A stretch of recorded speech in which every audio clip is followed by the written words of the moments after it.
Nagbabalik ang Pambansang Almusal by mga mommies, daddy, danay, tatay, ate, kuya. Kayo ba'y nag-a-adjust pa rin pagdating sa study from home setup ng inyong mga anak at inyong mga kapatid?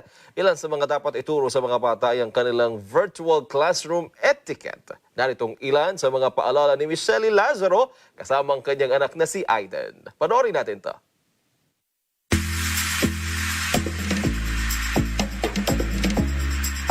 Guys! It's us again. How are you?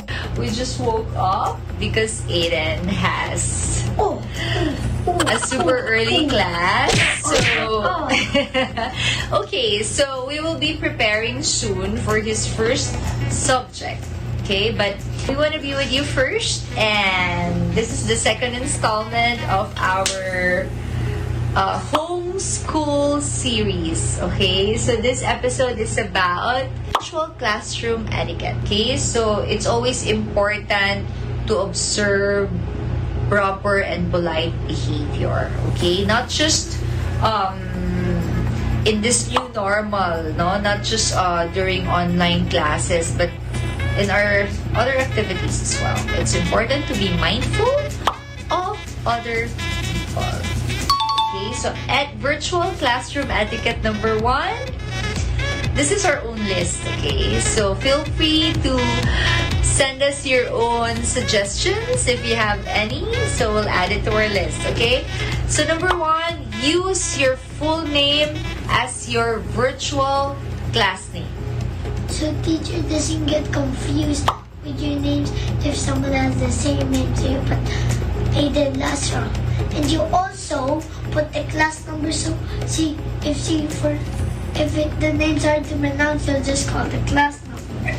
Yeah, very good. Okay, and also do not use mga code names, okay, like Batman or Spider-Man, okay? So use both your first and last names, okay? Virtual classroom etiquette number 2, be on time.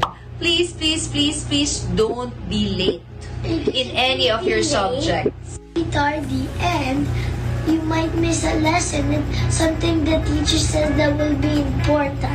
Oh, yes. And also, you have to value the time of your teachers and also of your classmates, right?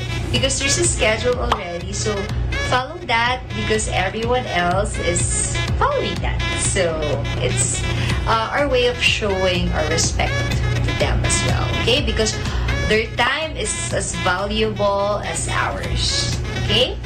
Virtual classroom etiquette number 3.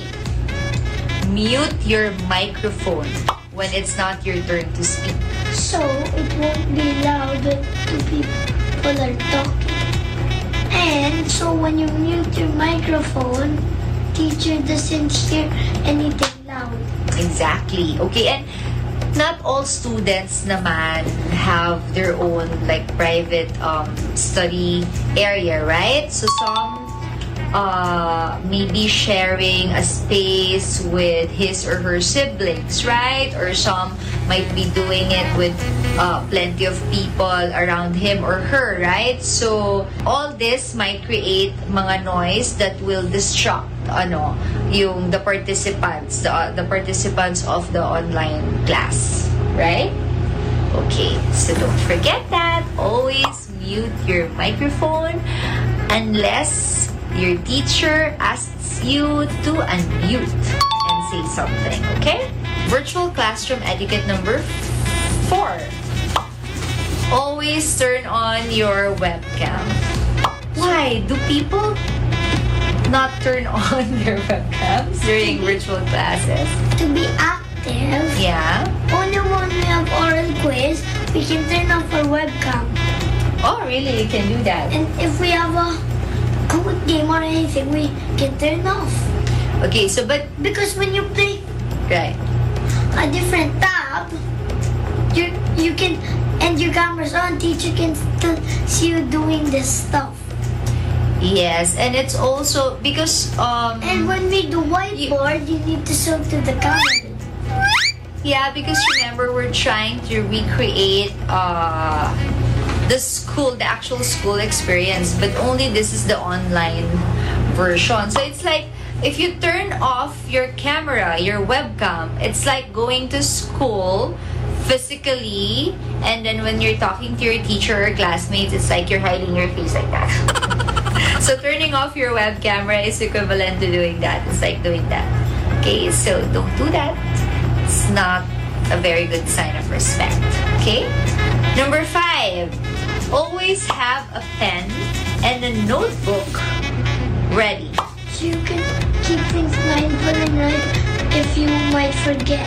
Okay, so you don't forget anything. So you list down everything important that your teacher is asking you to do, correct? Okay, because it's not really nice if we keep asking teachers questions repeatedly when she or he already told us about it, right? Okay, so write down everything, especially if you're forgetful. Okay, virtual classroom etiquette number 6. Raise your hand or use the chat feature if you have urgent questions. Yeah. If you have important questions, use the chat box or you raise your hand until teacher calls you. And use the chat box if you can't unmute. Okay. Sometimes when the teacher is presenting a lesson and you unmute yourself without raising your hand and starts asking questions, and this might distract your teacher and also the other classmates who are listening to the teacher's explanation. So yeah, so we might be asking questions that are not really relevant with what is being discussed by your teachers. So yeah, so if you have anything that you would like to ask your teacher about, raise your hand first. If she doesn't notice you, because I know it can be hard for the teacher sometimes because of the number of students in that classroom, she or he might not be able to see you raising your hand right away, so you can actually send her or him a chat message, right? Okay, so that's about it. We'll be back for more virtual classroom etiquette. So I hope to see you again, guys. Meantime, I hope you have a very lovely and productive homeschooling day. Alright, guys. Thanks again for being with us. Please, please, please support all the programs and shows of Net25 and Eagle Broadcasting Corporation. See you again, guys. Bye!